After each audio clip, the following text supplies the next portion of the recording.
Section 1. You will hear a man phoning the customer services manager of a hotel to get information about holding a conference there. First, you have some time to look at questions 1 to 5.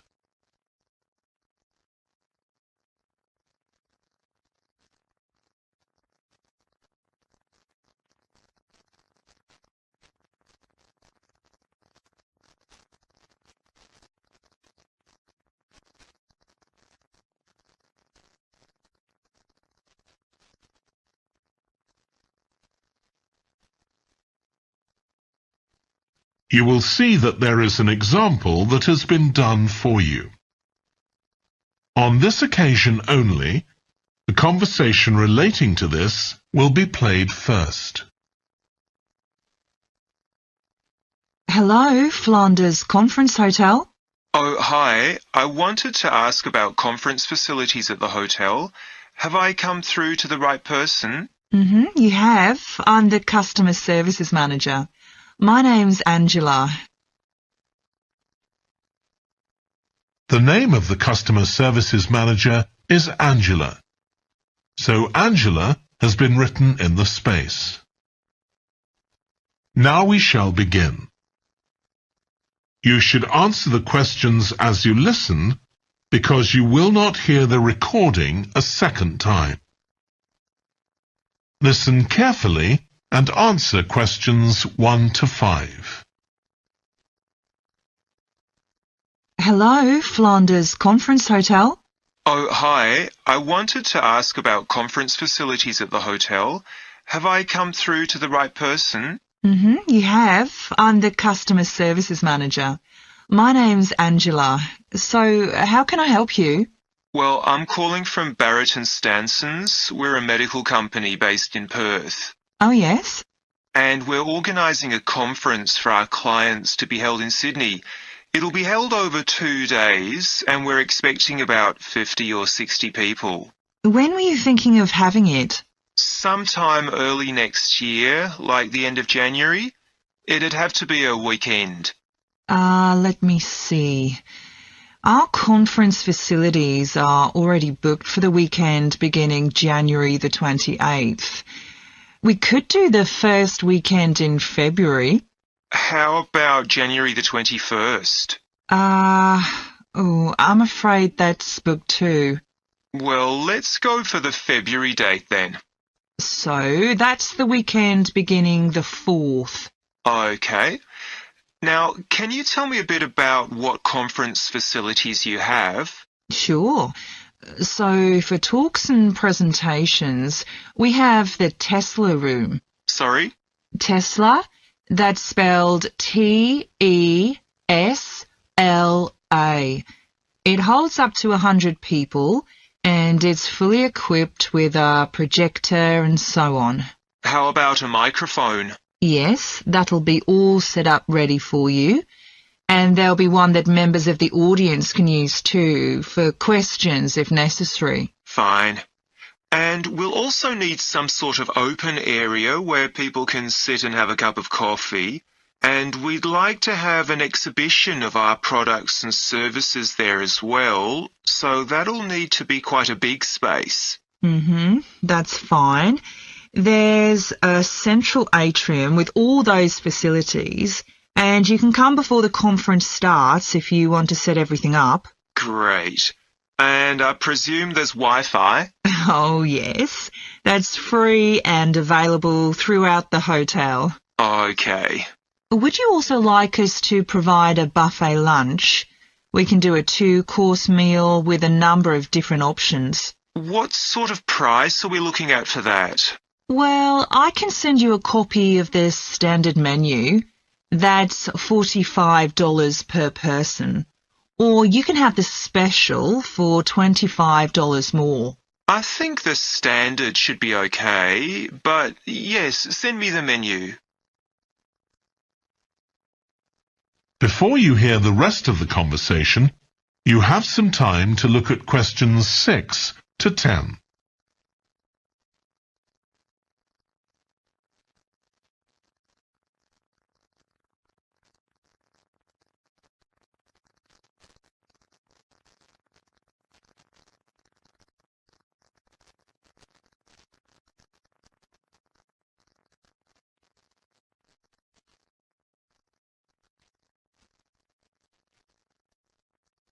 Now listen and answer questions 6 to 10. Now, we're also going to need accommodation on the Saturday night for some of the participants. I'm not sure how many, but probably about 25. So what do you charge for a room? Well, for conference attendees, we have a 25% reduction, so we can offer you rooms at $135. Normally, a standard room's $180. And does that include breakfast? Sure. And of course, guests can also make use of all the other facilities at the hotel. So we've got a spa where you can get massages and facials and so on. And there's a pool up on the roof for the use of guests. Oh, great. Now, what about transport links? The hotel's downtown, isn't it? Yes. It's about 12 kilometres from the airport, but there's a complimentary shuttle bus for guests, and it's only about 10 minutes walk from the central railway station. Okay. Now, I don't know Sydney very well. Can you just give me an idea of the location of the hotel? Well, it's downtown on Wilby Street. That's quite a small street, and it's not very far from the sea. And of course, if the conference attendees want to go out on their Saturday evening, there's a huge choice of places to eat. Then, if they want to make a night of it, they can go on to one of the clubs in the area. There are a great many to choose from. Okay. So, if we go ahead with this, can you give me some information about how much we're looking at? That is the end of section 1. You now have half a minute to check your answers.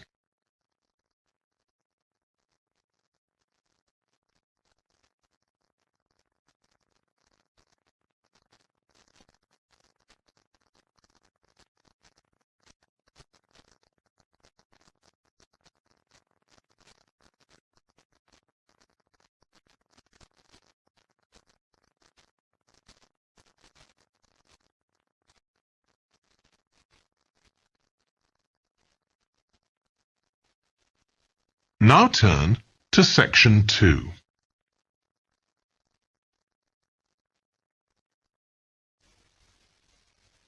Section 2. You will hear a woman talking to a group of college students about volunteering to help other people. First, you have some time to look at questions 11 to 14.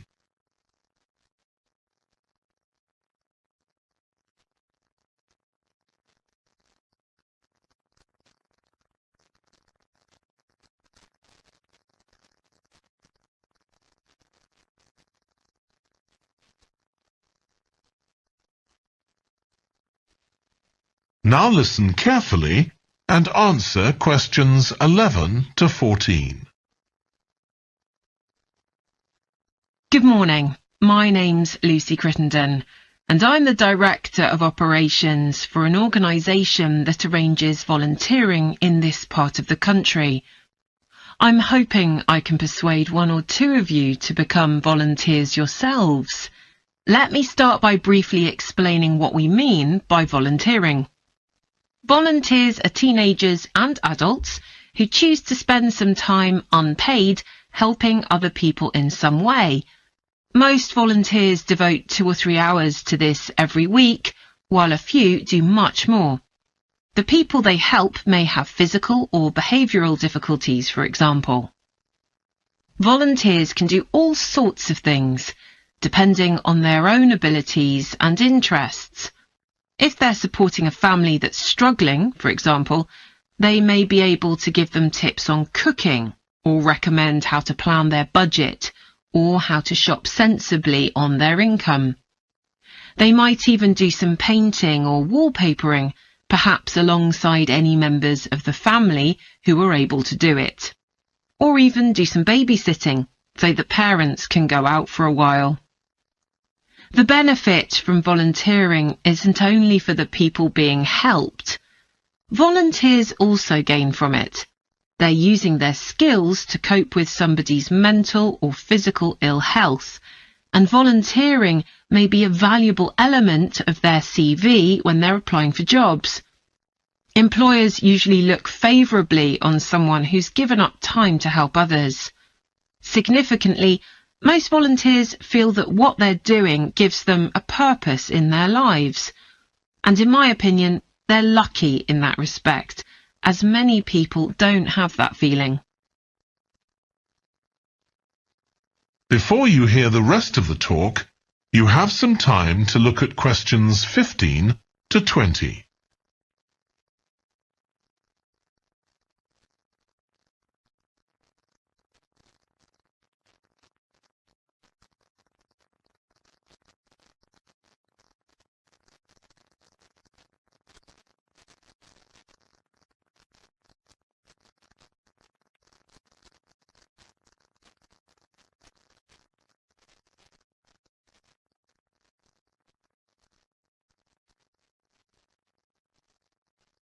Now listen and answer questions 15 to 20.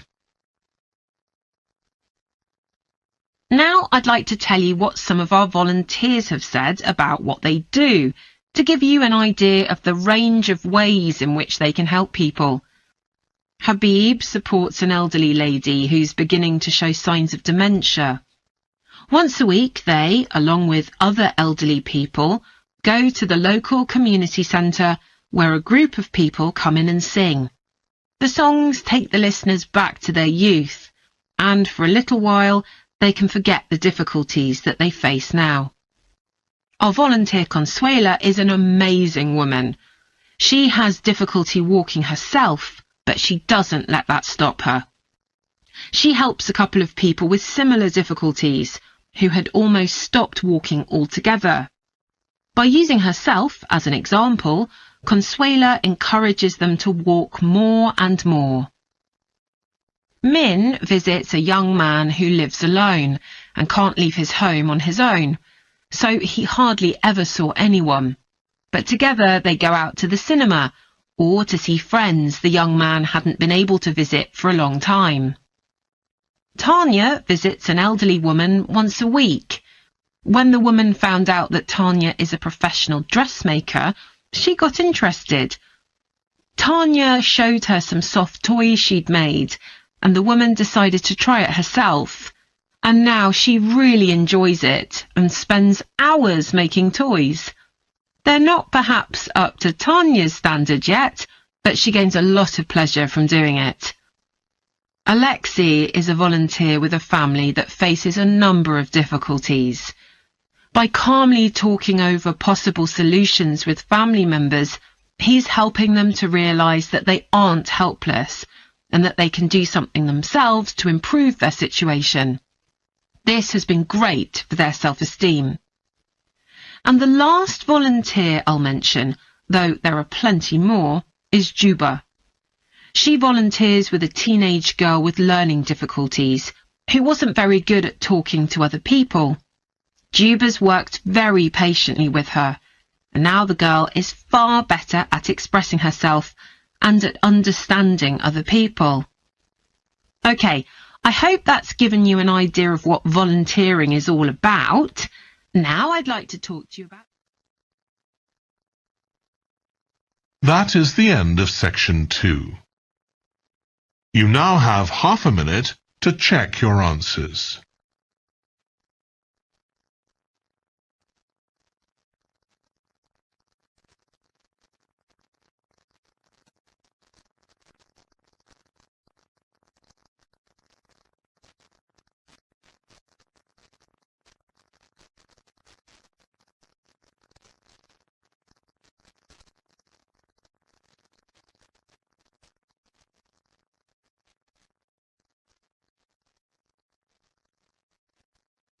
Now turn to section 3.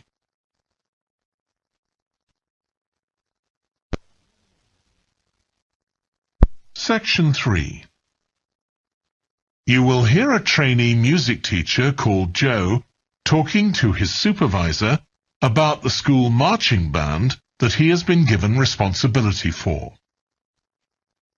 First, you have some time to look at questions 21 to 26.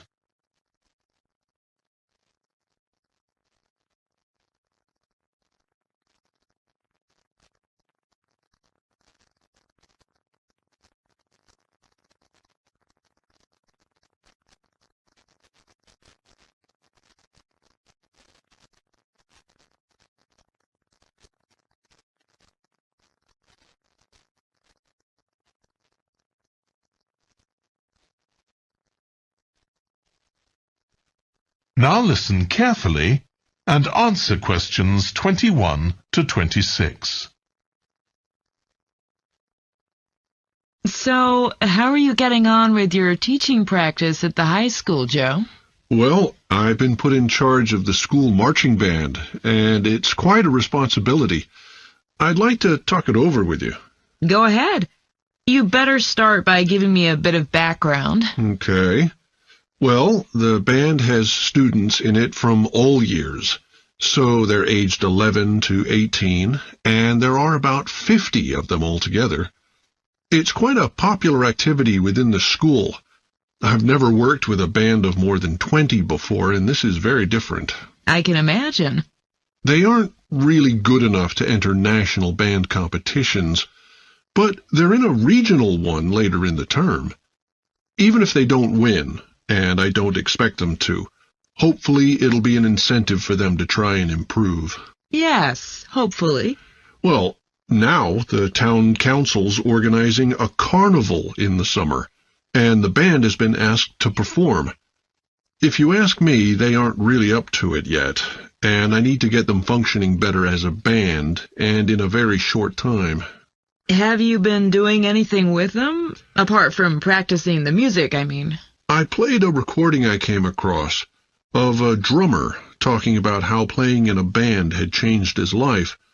I think it was an after-dinner speech. I thought it was pretty inspiring because being in the band had stopped him from getting involved in crime. The students seemed to find it interesting, too. That's good. I'm planning to show them that old film from the 1940s, Strike Up the Band, and talk about it with the students. What do you think? Good idea. As it's about a school band, it might make the students realize how much they can achieve if they work together. That's what I've got in mind. I'm hoping I can take some of the band to a parade that's going to take place next month. A couple of marching bands will be performing, and the atmosphere should be quite exciting. It depends on whether I can persuade the school to hire a coach or two to take us there. They sound like good ideas to me. Thanks. Before you hear the rest of the discussion, you have some time to look at questions 27 to 30.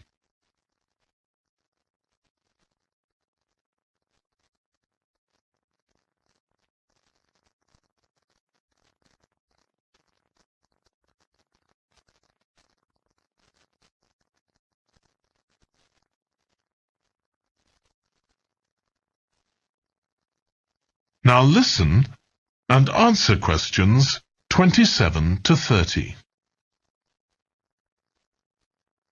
Can I tell you about a few people in the band who I'm finding it quite difficult to cope with? I'm sure you'll have some ideas about what I can do. Go ahead.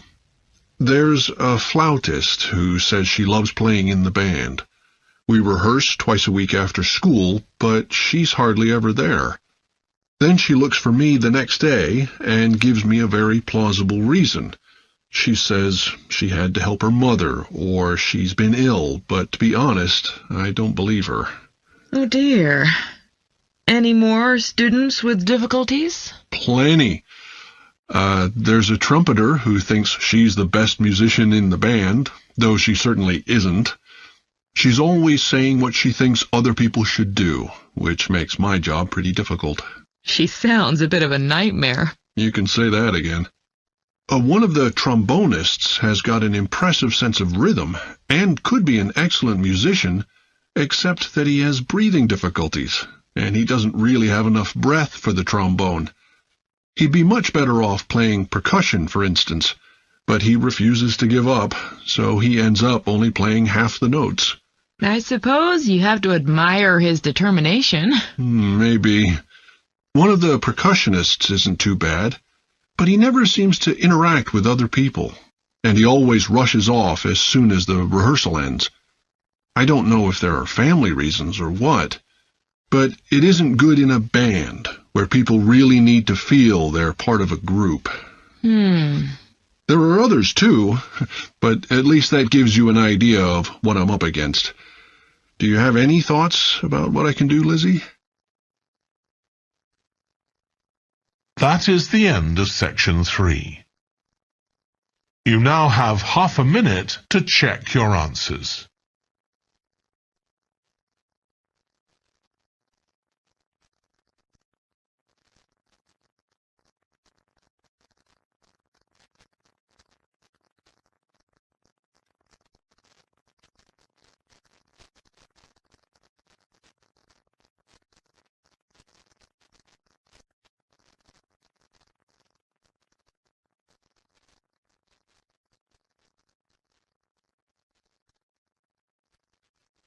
Now turn to section 4.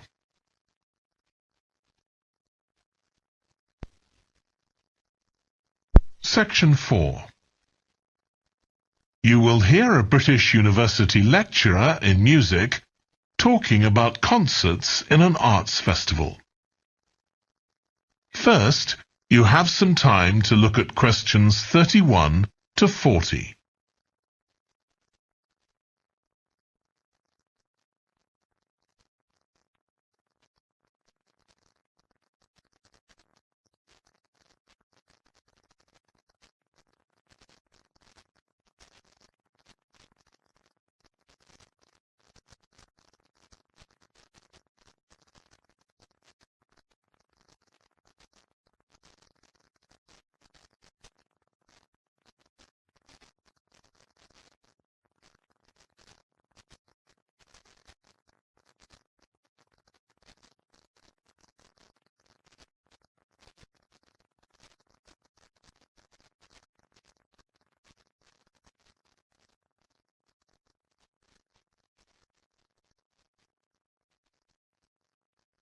Now listen carefully and answer questions 31 to 40. As you all know, the university is planning an arts festival for later this year, and here in the music department we've planned 3 concerts. These will be public performances, and the programme has just been finalised. The theme of the festival is links between the UK and Australia, and this is reflected in the music. Each concert will feature both British and Australian composers. I'll tell you briefly about the Australian music, as you probably won't be familiar with that. The first concert will include music by Liza Lim, who was born in Perth, Western Australia, in 1966. As a child, Lim originally learned to play the piano, like so many children, and also the violin. But when she was 11, her teachers encouraged her to start composing.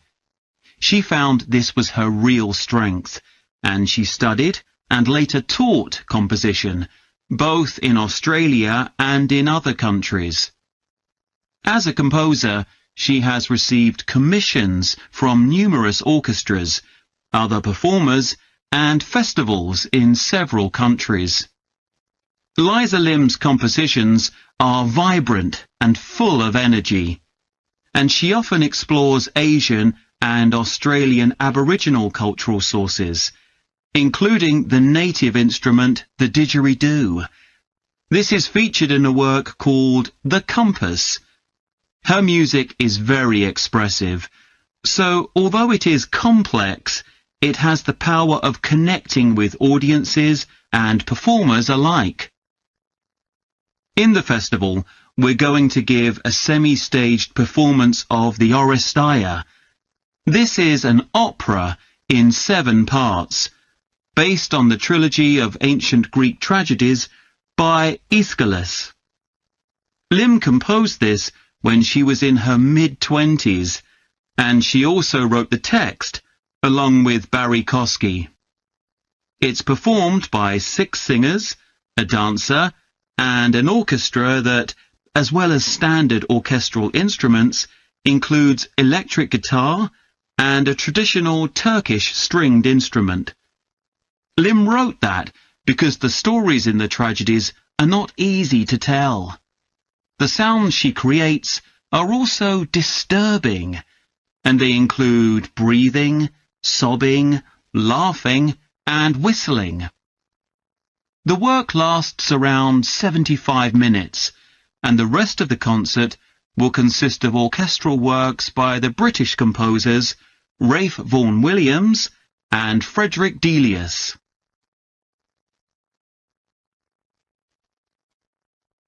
Moving on now to our second concert. This will begin with instrumental music by British composers Benjamin Britten and Judith Weir. After the interval, we'll go to Australia for a piece by Ross Edwards, The Tower of Remoteness. According to Edwards, the inspiration for this piece came from nature, when he was sitting alone in the dry bed of a creek, overshadowed by the leaves of palm trees, listening to the birds and insects. The Tower of Remoteness is scored for piano and clarinet. Edwards says he realized years after writing the piece that he had subconsciously modelled its opening phrase on a bird call.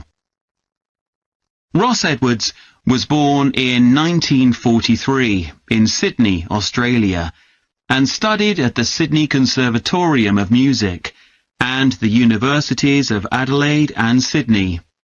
He's well known in Australia, and in fact, he's one of the country's most performed composers. He's written a wide range of music, from symphonies and concertos to some composed specifically for children.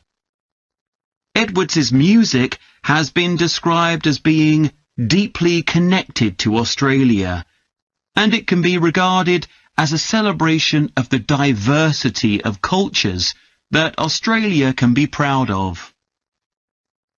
The last of the 3 Australian composers to be represented in our festival is Carl Vine. Born in 1954, Vine, like Liza Lim, comes from Perth, Western Australia. He took up the cornet at the age of 5, switching to the piano 5 years later. However, he went to university to study physics before changing to composition. After graduating, he moved to Sydney and worked as a freelance pianist and composer. Before long, he had become prominent in Australia as a composer for dance, and in fact has written 25 scores of that type.